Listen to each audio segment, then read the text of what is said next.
Hey guys, this is Ed, Paul, and Anna of Current Brand Media, and we are here to tell you a little bit more about our sponsor. Sportsball is a great subscription service geared towards minor league baseball fans.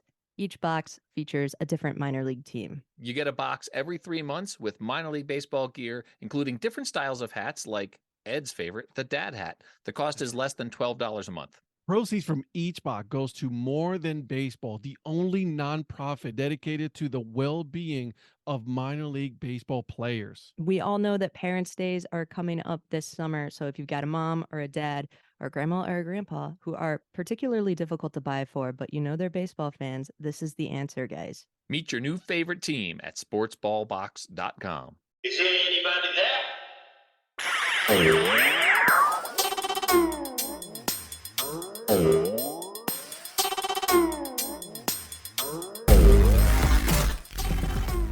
What's up, Dad Hat Crew? Ed here. And on this special episode, I'll bring you guys Ethan Bryan. He is an author of a great book that I am actually listening to right now, A Year of Playing Catch. He's a blogger, and he is an all-around fan of the Kansas City Royals, my foe here for the Guardians. But it's okay, though. I forgive him. He's a good dude. We sat down and we talked about what playing catch can do for someone physically, and also the peace that it brings someone mentally. It was a good conversation, gives you a lot of good details, a lot of information as far as the advantages of playing catch. I hope you guys enjoy it. So guys, without further ado, I'll give you the episode. With me, I have Ethan Bryan, who, you know, by the way, and I think I told you this by text message, I am reading or listening to your book as I run, in the mornings, A Year of Playing Catch. I'm very intrigued by it. It was a lot of fun so far. It's been a lot of fun. So great book. I'm a fan, my friend. I am a fan. Thank you so much. So I wanted to bring you on because I really wanted to talk with you about this one topic that we've been talking, you and me, and is the advantages of playing catch, not just physically, right? Physically, we all know that it's a good exercise. It's not a lot of impact on your body, but also on the impact of that it has on a person mentally, right? How that can really help heal the soul, your mental stability. And I really wanted you get your opinions on that. There's so much that can be said. Right. And so I mean, I've got literally if I read it straight through, I probably have about 40 minutes of notes in front of me, just talking about the need for play and how play affects us mentally, how play affects us emotionally, what it can do for a community and for bringing people together. And so I hope that I can speak intelligently and clearly about this, but I think that at heart, I'm a storyteller, and the best way I can talk to this is I was nervous for this interview because I get nervous for every interview under the sun. And so my daughter was getting ready to leave for work, and I said, "Hey, you got 10 minutes? Can we just step outside really fast and play catch?" And she's like, "Yeah, I can do that." And so we went out in the backyard. Just 10 minutes of tossing the ball, breathing and laughing and being present to one another. And I think I am in a good mental space to be able to try and talk about how important playing catch is to our overall health. So we just went to St. Paul in Minnesota for the dual game, right? So we were jealous. Don't you worry, you got to be at the next one. But we got to at the end of the night, we were at the St. Paul Saints game, and at the end of the night, we got to play. A few of us got to play on the throw catch on the field, right? Like we're playing, playing catch on the field, and let me tell you the feeling that I got from just doing that just for a couple of minutes, right? I brought my glove all the way from North Carolina. I brought 2 gloves with me, a couple of baseballs, right? Because I was ready to go. I was not going to miss this out. But, afterwards, there is this sense of just calmness, and you felt relaxed and just happy that you actually got to do something as simple as throwing the ball around, right? Yep. Yes. Absolutely. As I thumb through notes. That's awesome. Man, I love this. there's so much I want to say, and I can't decide where to start. Okay, so where to start is we live in a culture that is play deprived, and it starts very young. 75% of kids under the age of 12 are not getting enough free time to play. And so we are play deprived from young. And then as we get older, we play less and less and less, just because of responsibilities of life, of everything that presses in on us. We just think, I'll get to it when I get to it. I'll get to it if I get to it. And because we're not making play a priority, it taxes us. Interesting. So one of the sections of research I've been focusing on is what does play do for adults? That's who's going to be listening to this. So when adults play, physically, it strengthens your heart. It boosts your lung function, and it lowers your chances for coronary heart disease. But the best part, and this is one of my favorite parts, is play reduces stress hormones in the brain, cortisol and adrenaline, and it triggers the release of endorphins, the feel-good hormones, which help you to elevate your mood and kind of give you that calming sense at the end of the day. And so basically all that it is saying is when you play, what is happening in your brain is depression and anxiety are being set aside and are being replaced with hope and optimism. And that's just the short part of it. And my favorite one, my advocacy for every employer is to create times during the work day for employees to play together. I think there should be catch playing rooms in businesses across the country, because play increases work productivity and creativity in between coworkers. And so there's just so much. This is insanity. Like, Yeah, this is like, it's the simple things that we don't do. Yes, exactly. It's good for it. Play helps ward off dementia and Alzheimer's because of here's what I like about playing catch. Play is so good for us personally, but what playing catch does is it is a crossing the midline experience. So it is using both halves of your brain at the same time, because somebody's throwing the ball, so you're tracking it. You got proprioception, and your glove is trying to figure out, well, am I going to catch it over here? Am I going to catch it over here? And so it is using your whole body to track it. And then when you're throwing it back, your brain is doing the same thing. And so as your brain is doing all this work just to coordinate the physical experience of playing catch with a partner, what happens is your prefrontal cortex, that part of your brain that makes decisions and is in charge of your upper level emotions, it takes a breath and it relaxes a little bit. And so what happens when you're physically playing catch with someone, your brain is so involved that your shield's come down and you extend trust and vulnerability to the other person. And it is a shared moment. And it's so powerful.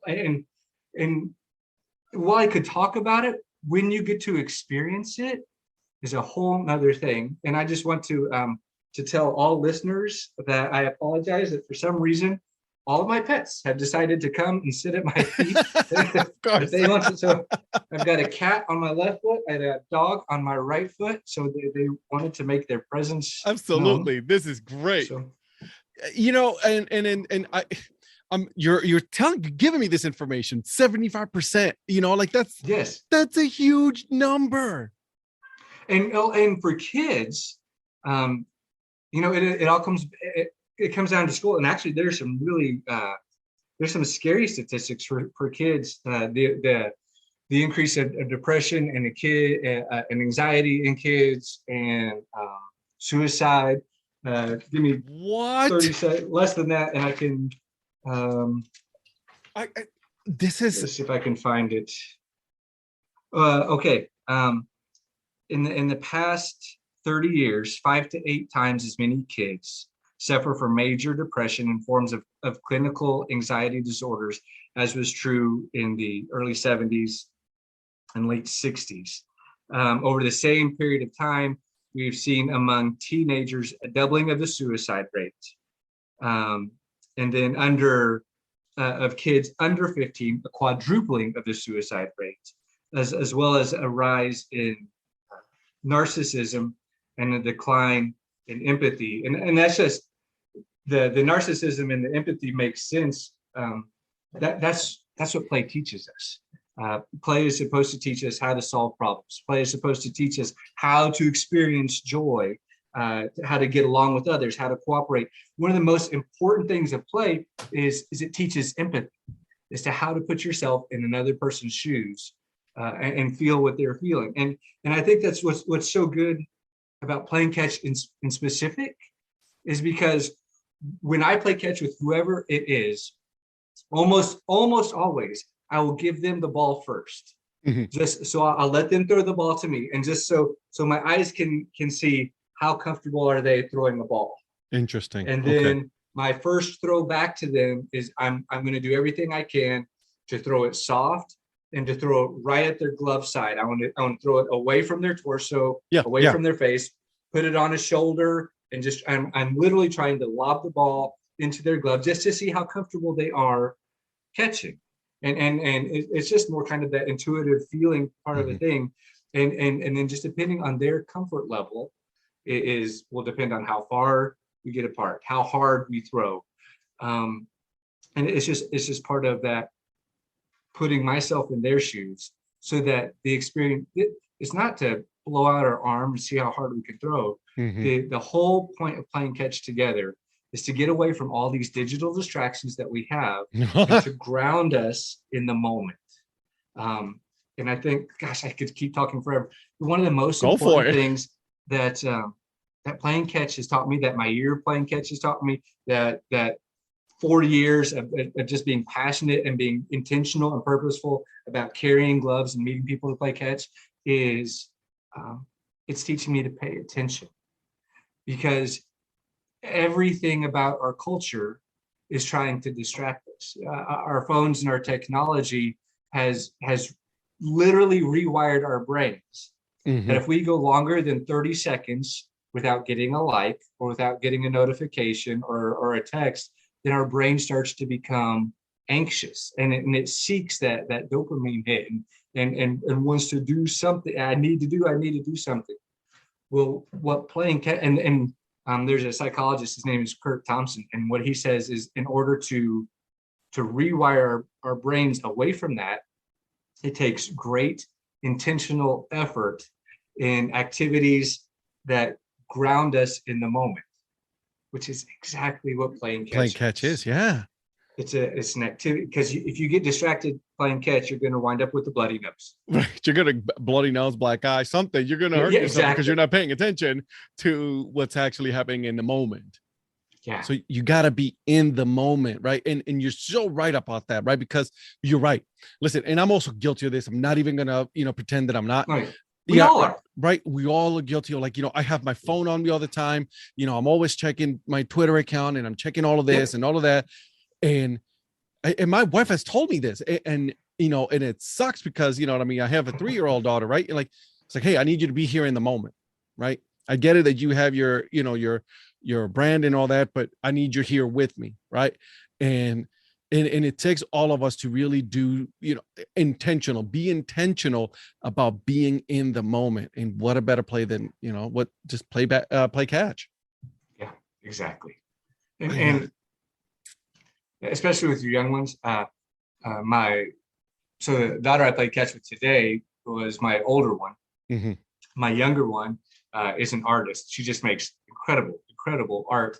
And sometimes when she's in the middle of an intense project, she just needs to step away from it, just so she can get perspective and figure out what she's doing. She just completed the picture. I'll say, when we get done, I'll go get a picture of it. I'll send it to you. She did it's a painting that she took from a photo of looking out a car window on a rainy night.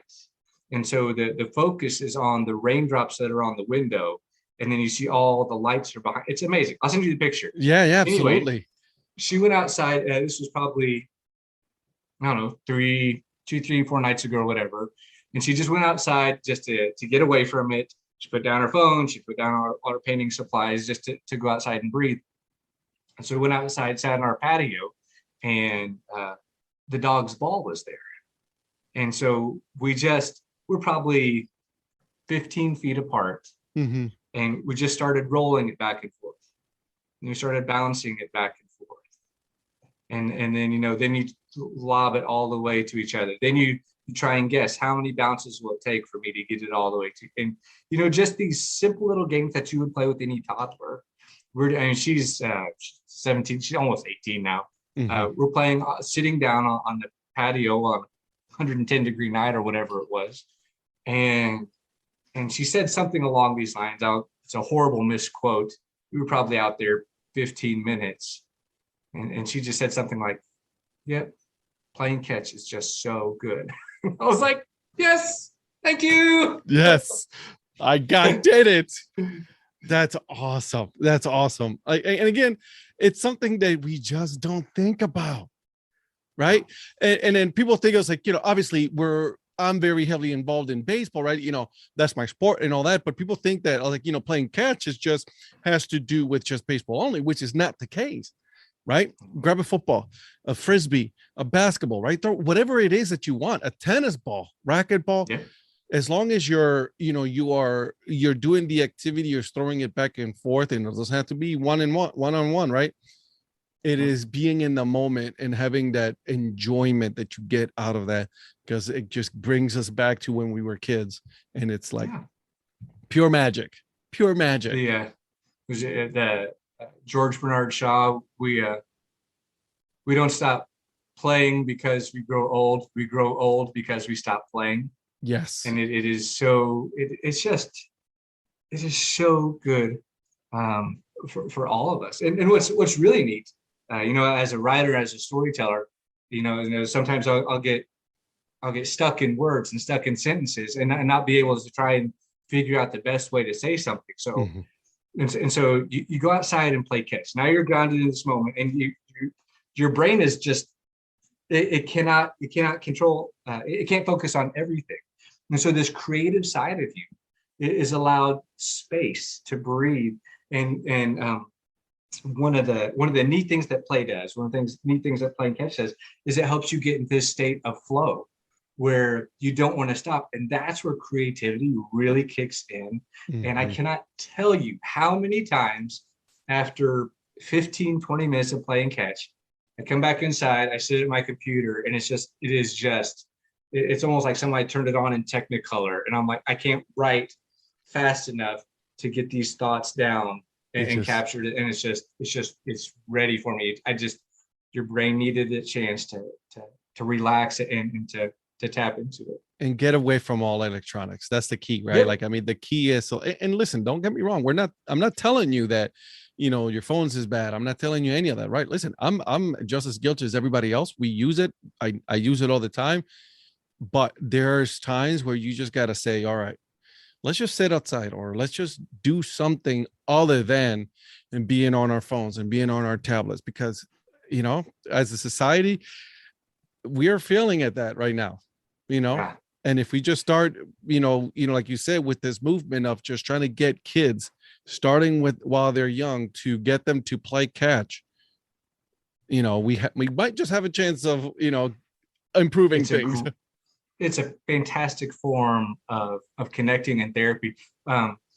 When we don't get enough time to play, depression rises. Mm-hmm. We are more susceptible to addictions and to unhealthy coping mechanisms. We are easily angered and more aggressive, and our relationships are shallow. And one of the things that playing does is it, along with empathy, it teaches cooperation, but it also fosters communication, healthy communication patterns. you develop just this core sense of resiliency to learn how to overcome obstacles, good stress management skills, and a way of overcoming addictions and compulsion. We just need to play.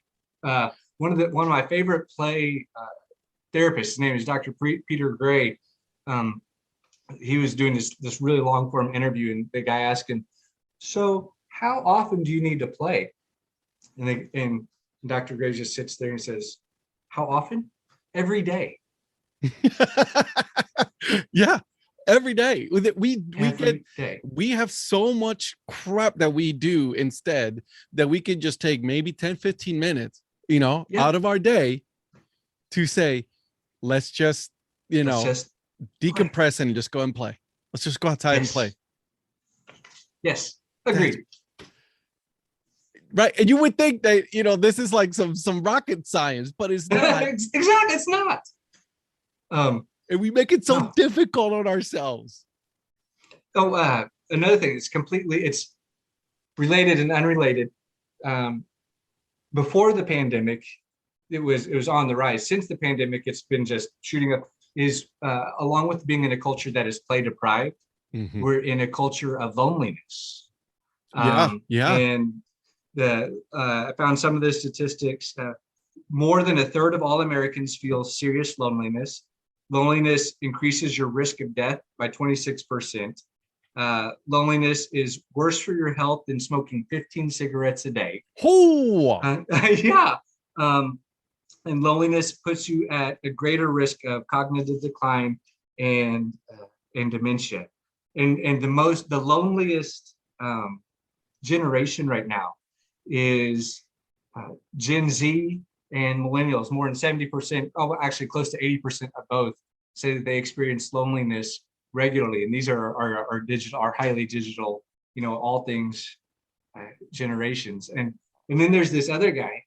He's actually a New York Times columnist. He said that we're living in America, that interpersonal trust is in catastrophic decline.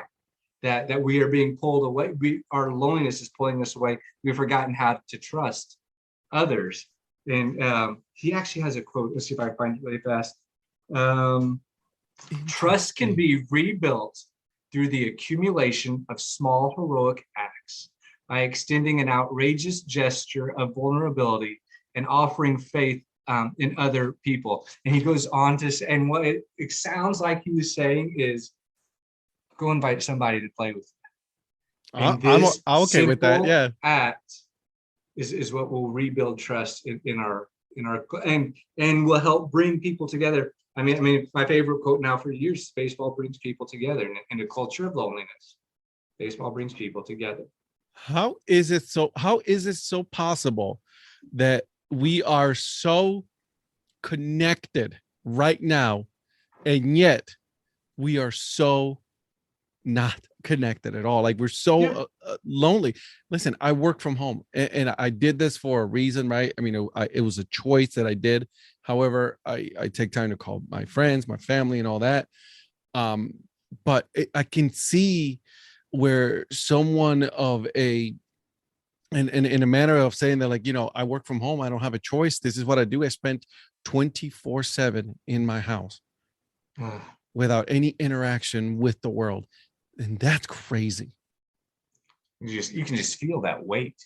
And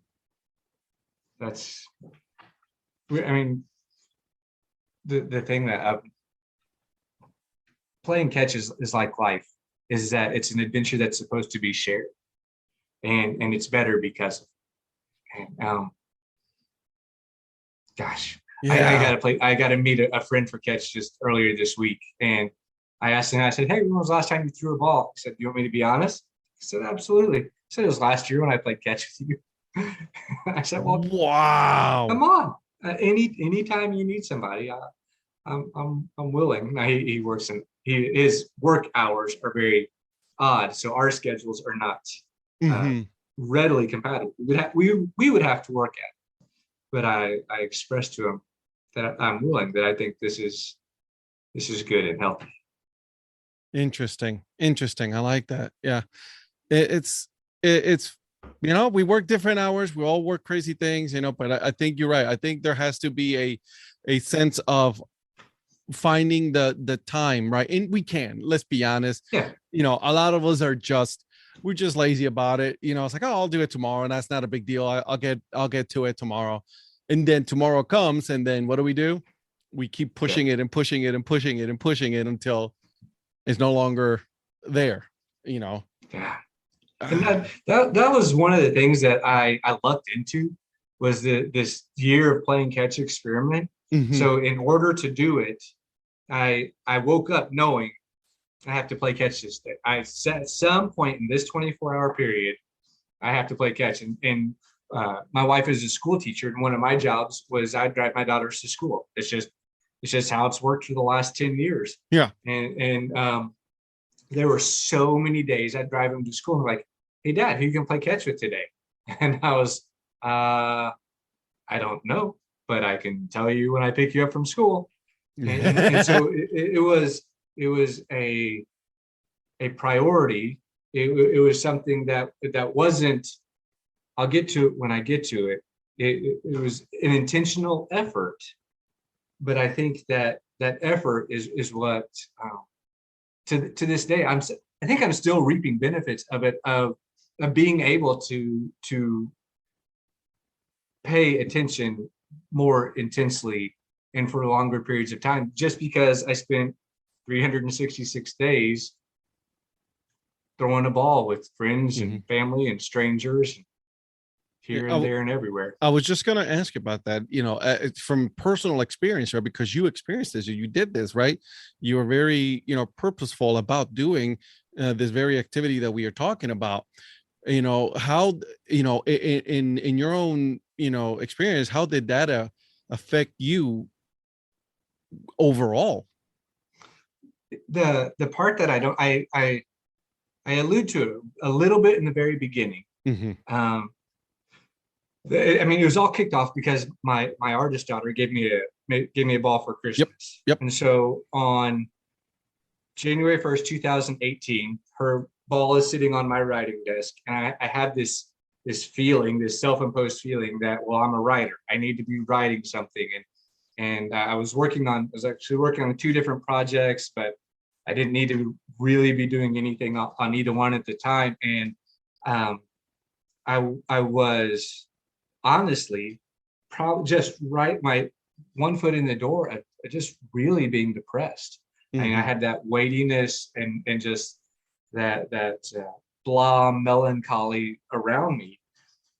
And so it was just whimsical that I yelled out to her. I said, do you want to go play catch? I see her ball, and it's because this ball is on my desk. It says, Dad, want to play? I yelled out to her. It was 1 degree that day.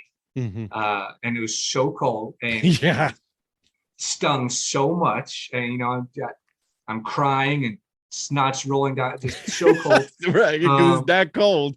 Yes. And then I actually had some leather gloves that were given to me from a friend that were naval issue leather gloves, but I couldn't get my baseball glove, my baseball mitt over those gloves. So I had to take them off. So my hands are just feeling and it was great. And so what I got to experience personally is how play affects depression. And what the interesting part, the rest of the story, as Paul Harvey would say, 4 years later, is if I go longer than a week playing catch, I miss it. I mean, I crave that intentional interaction with someone else. And I'm grateful this summer that both daughters are home. I'm like, hey, can we go play catch? It'll be just 10 minutes. I promise. It'll be just and 90% of the time they'll say yes. And now this is their first summer of no, I guess it's actually their second summer of working, quote, real jobs. Yes. And so you just got to catch them. You got to know when to ask it to increase your chances. Yeah. Yeah. I love that so much, right? Because now as a father, I look forward to those times where my daughter wants to play with me and we're playing and, we kick the ball around, or, Yes. she has this little glove that I bought her with a little Velcro ball, and we try to throw it and catch it, right? It's just like what people don't understand, or they may not really realize it. And when you look at yourself, retrospective, like, even if someone is filming you, you got to look at your face, right? Because as you're playing catch, something crazy happens to your face. And it's, a lot of people don't understand it. It's like this big, huge grin that you have, right? Like your whole, all of your muscles in your face will start to hurt afterwards because you're smiling that much. And that's a good thing. The unused muscles.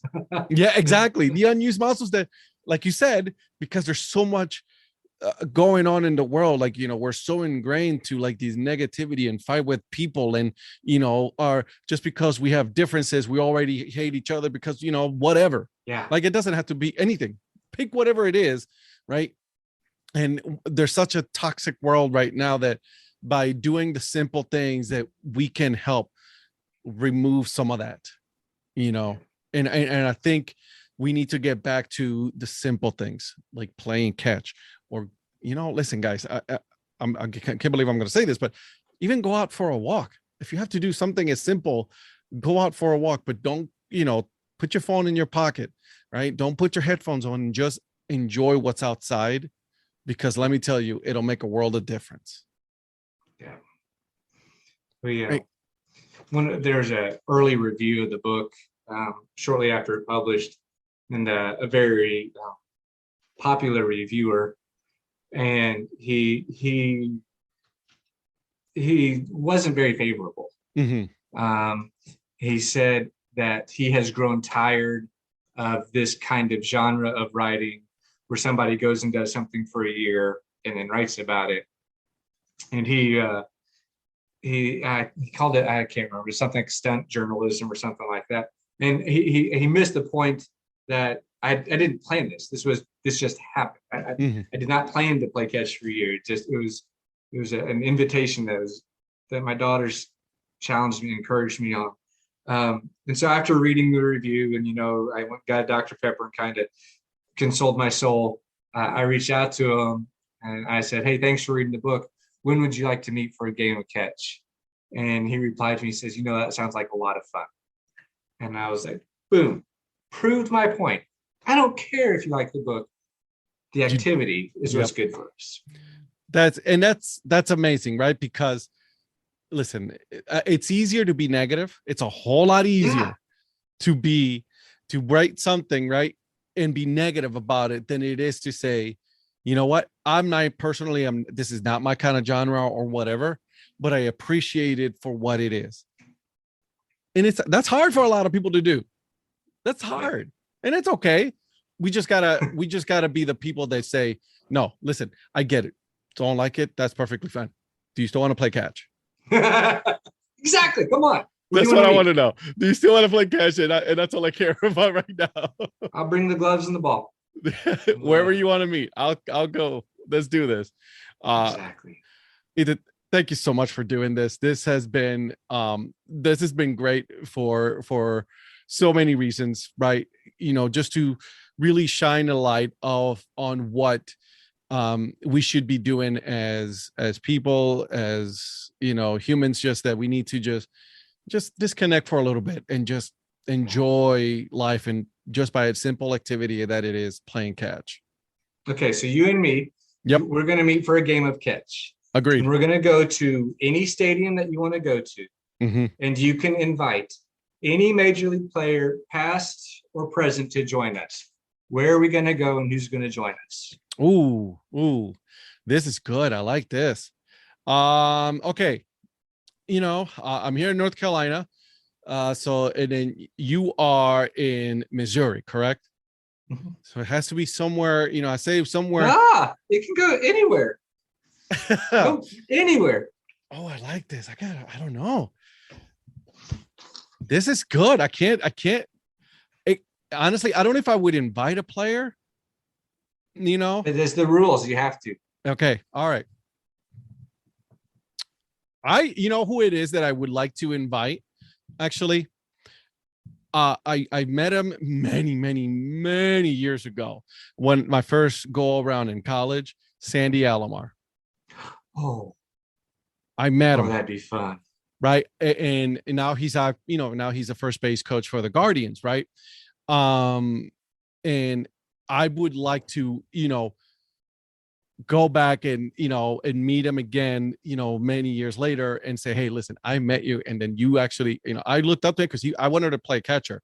Obviously my knees didn't last that long, but I wasn't that good. But I would like to play with him. And I don't know if I would do a major league ballpark. I would like to do it at a just regular park, right? Anywhere. Oh man, I gotta see. This is difficult. You threw this on me. I like this. I'm usually the ones doing the questioning here, and then now you throw this back at me.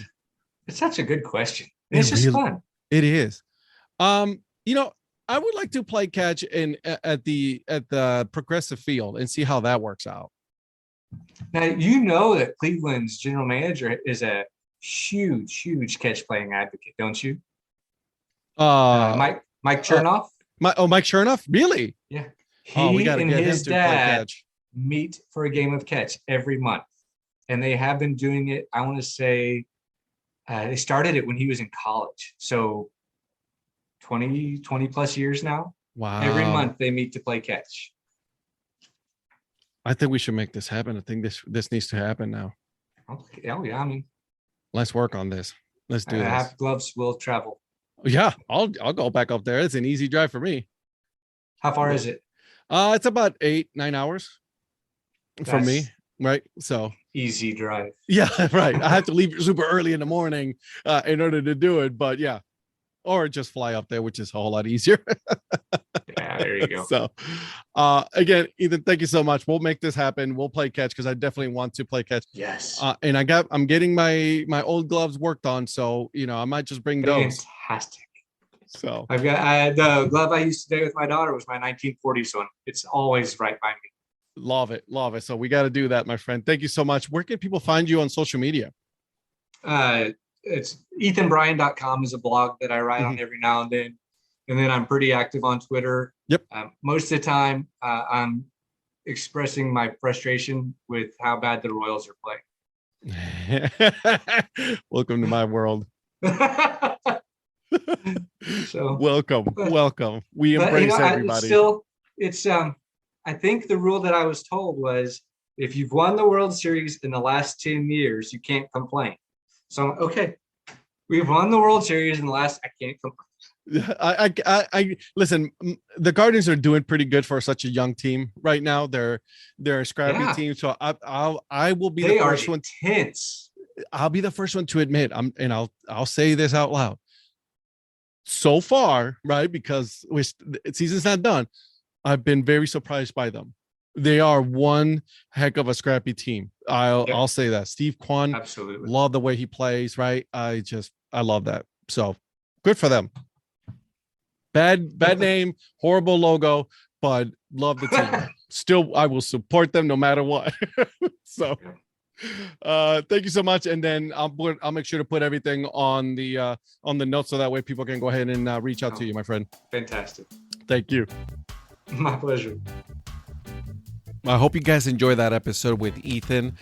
I had a lot of fun. I am very motivated to go outside and play catch. I've already told my wife she better get ready because we're playing catch. So here's what I want you guys to do. Okay, 1, make sure you guys are following him on Twitter. I put everything on the notes. 2, get his book. It is really good. I promise you that. And then 3, go outside and play catch. That's it, guys. I think that, we can all just drop our phones for a little bit of time throughout the day just to go and grab our gloves and play catch. That's all we have to do. That way, we're all refreshed when we get back into our normal routine. All right. Now, a couple of things before I go as far as the podcast is concerned. Make sure you guys are subscribed. Give it 5 stars. And then always make sure that you support the minor leagues. See ya.